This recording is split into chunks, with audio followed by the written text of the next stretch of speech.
Hello, I'm the Reverend Joyce Caggiano, and I'm preaching to you from my sewing room today, just so we can all have a change of scenery. I'm going to preach today on Mother's Day.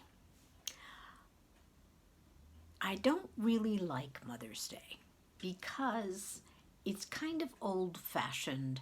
It goes along with the ceremony that we use when we're getting married and someone, the words go like this: who gives this woman to be married to this man? And it is the father who's supposedly giving away his daughter, and the father then bows and recedes, giving symbolically this young woman or old woman to her husband.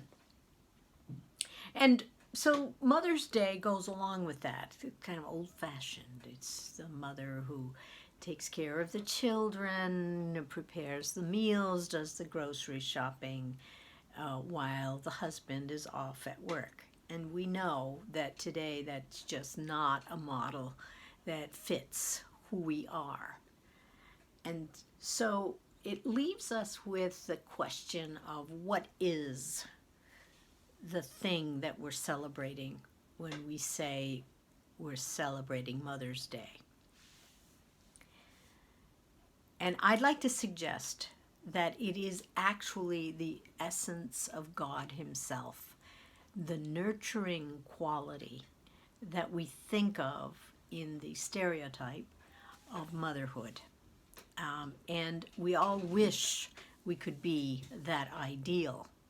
Now, today, in our current situation, mothers and fathers are at home, most of them, except those who are on the front lines with the COVID virus, first responders. As the mother of a nurse, I am doing all the childcare for my two grandchildren, 8 and 10 years old. And I am struck because this is like a rerun of my mothering my children. And I was not always successful. And I'm reminded of, it's like a rerun that I can change the way I did things in the past because my situation is different. But it is exceedingly frustrating today to be 100% of the time with young ones and trying to continually be that good person who's going to help these children be nurtured in a good way. And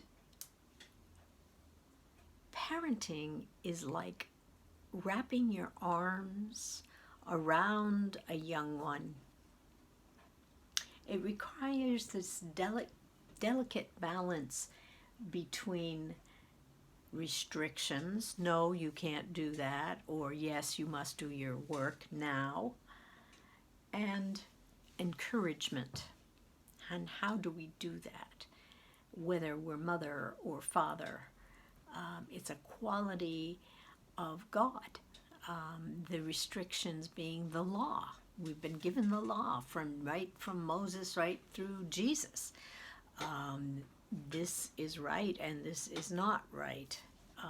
And we are nurtured and encouraged in all the good qualities that help us to grow into this full stature of being godlike or with God.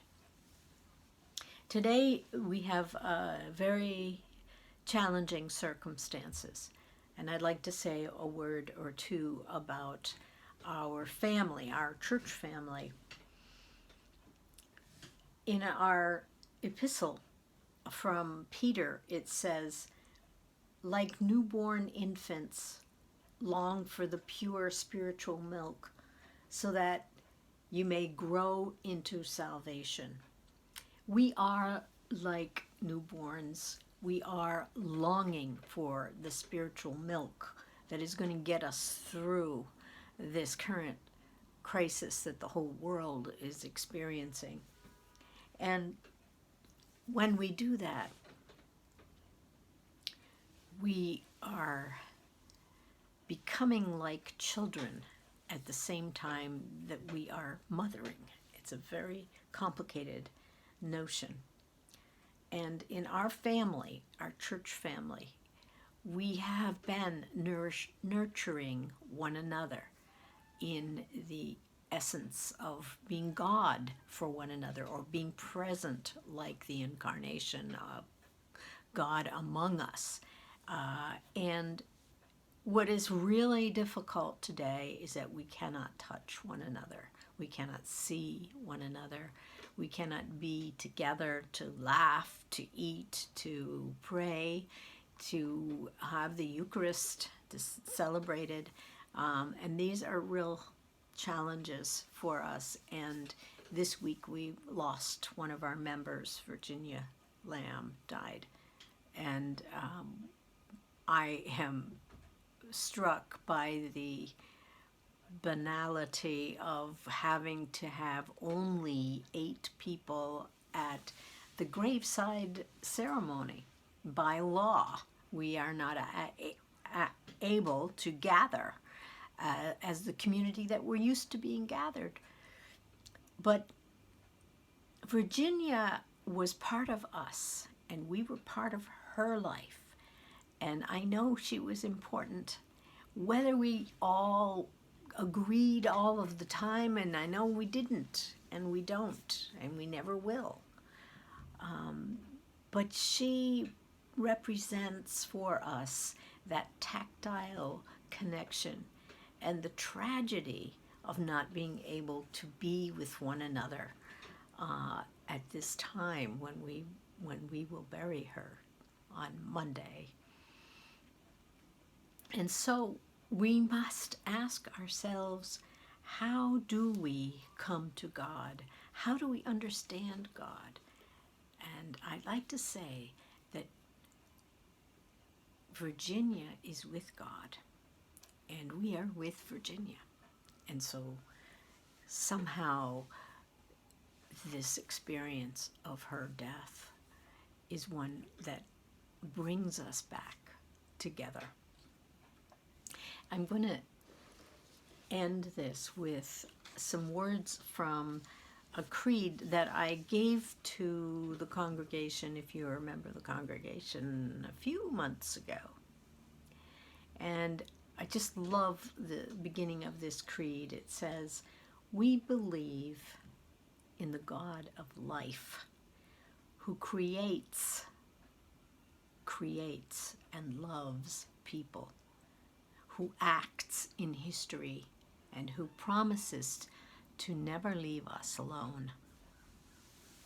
So Virginia has gone to be with God, but because she was part of our community, and because we love God, and because she loved God, we will never be left alone. She will never be alone. And so, as we go forward, I'd like you all to think about the opportunities that we are going to have when we are back together, because it will be coming slowly, but it will be coming. And I'm looking forward to celebrating in a new way. Perhaps it'll be different, but I think it will bring us a renewed energy, knowing that God is with us. And even on this Mother's Day, where we can't do a whole lot for our mothers, we can celebrate the God who loves us like a mother. Amen.